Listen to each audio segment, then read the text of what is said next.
Hi everyone, in this video I will show with you how to cancel subscription on Monarch Money.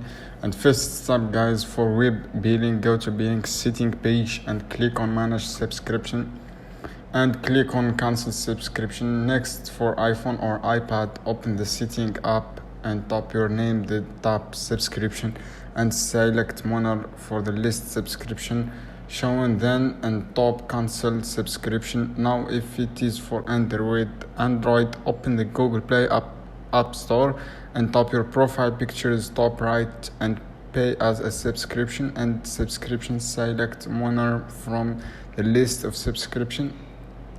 After you cancel, you can still access on Monarch for the time you have already paid.